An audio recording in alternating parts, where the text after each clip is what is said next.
Hello বন্ধুরা, সবাই নিশ্চয়ই ভালো আছেন। আপনাদের সবাইকে শুক্রবারের এই বিশেষ আয়োজনে আপনাদের স্বাগত জানাচ্ছি। মোহাম্মদ হাফিজুর রহমান। নিশ্চয়ই আপনাদের দিনটা খুব ভালো যাচ্ছে, ভালো যাওয়ারই কথা এবং ভালো যাওয়ার মতোই আরেকটা খবর নিয়ে আপনাদের সামনে হাজির হয়েছি। আপনাদের সবার প্রিয় মেগা স্টার শাকিব খানের আপকামিং যে মুভি, যেটা ঈদ উল ফিতর 2026 আসতে যাচ্ছে, সেটার ফার্স্ট লুক আজকে প্রকাশ হয়েছে বিকেল 5টার দিকে। অনেকটা ঘটা করেই তাদের ফেসবুক এসকে ফিল্মস এবং শাকিব খানের যে অফিসিয়াল পেজ আছে সেখানে কিন্তু একটা নোটিফিকেশন দেওয়া হয়েছিল, অ্যালার্ম করা হয়েছিল যে কিছুক্ষণের মধ্যেই ধামাকা কিছু আসতে যাচ্ছে, এবং তার কিছুক্ষণ পরেই আমরা দেখতে পেলাম বিকাল 5টার দিকে একটা ছবি রিলিজ করা হয়েছে, যেটা ফার্স্ট লুক হিসেবে আমরা কাউন্ট করছি। তো এখানে আমরা যদি দেখি ছবিটাতে যাওয়ার আগে যে বিষয়টা লেখা হয়েছে শাকিব খানের যে পেজ, সেখানে যেটা বলা হচ্ছে, ঘোষণা হলো এক নতুন অধ্যায়ে শহর চিনবে তার আসল নায়ককে। So here comes the myth in the motion, Prince Once Upon a Time in Dhaka। হ্যাঁ, যে ছবির নামটা কিন্তু অফিশিয়ালি ঘোষণা হয়ে গিয়েছে, সেটা হচ্ছে prince once upon in time Dhaka. এটা once upon time in Dhaka এটা বলা হয়েছে story where the city meets its legend, directed by Abu Hayat Mahmud, produced by creative land. Creative ল্যান্ডের যিনি কর্ণধার হচ্ছেন তিনি হচ্ছেন শিরি সুলতানা। সো আমি যদি একদম ছবিতেই চলে যাই সরাসরি, এখানে একদম সেই গতানুগতিক, মানে এই বছর যেটা চলছে গত বছর থেকে, সেটা হচ্ছে একদম গ্যাংস্টার টাইপের একটা থিম আমরা দেখতে পাচ্ছি। এবং এইখানে উপরে একদম লেখা আছে Creative Land, produced by Shirin Sultana. তার নিচে হচ্ছে একদম লাল একটা থিমেটিক দিয়ে ছবি, যার মাঝখানে আমাদের সবার প্রিয় শাকিব খান এইভাবে দু হাতে দুটো হচ্ছে অস্ত্র ধরে আছেন, এবং তার আশেপাশে অনেক ক্রাউড, এবং প্রত্যেকের হাতে কিন্তু আমি দেখতে পাচ্ছি সেই সময়কার, যেহেতু once upon a time in Dhaka আমরা জানি এটা 90-এর দশককে কেন্দ্র করে কাহিনীটা চিন্তা করা হয়েছে, স্ক্রিপ্ট করা হয়েছে। তো সেইখানকার সময় যে 90 দশকে যে ধরনের অস্ত্র পাওয়া যেত সেটাকেই আমি দেখতে পাচ্ছি এখানে।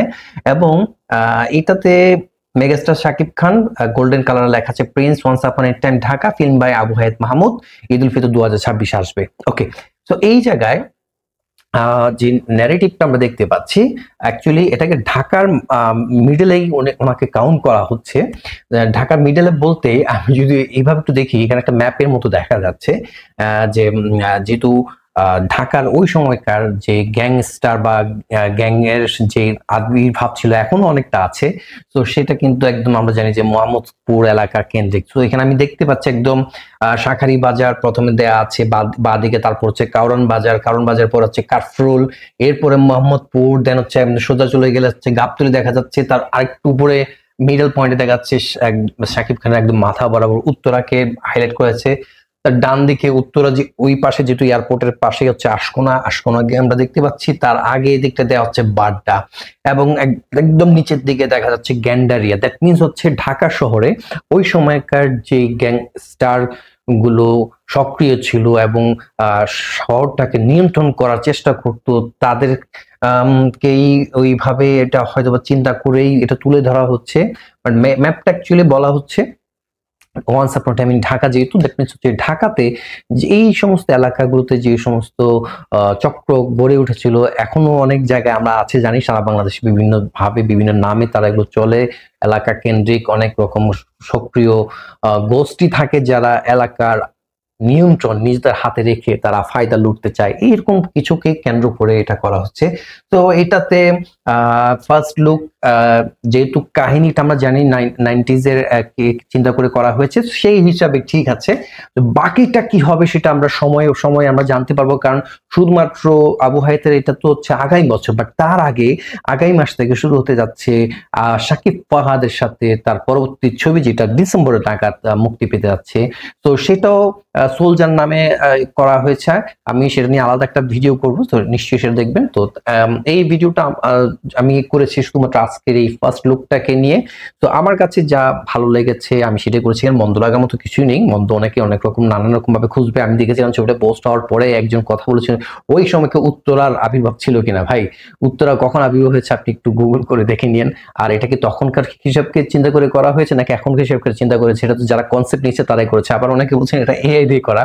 তো যারা খুদ বের করার মানুষ তারা সবসময় খুদ বের করবে, সেটা যতই নিখুঁত হোক না কেন। তো আপনার মতামত কি, আপনার কেমন লেগেছে সেটা অবশ্যই কমেন্টস করে জানাবেন।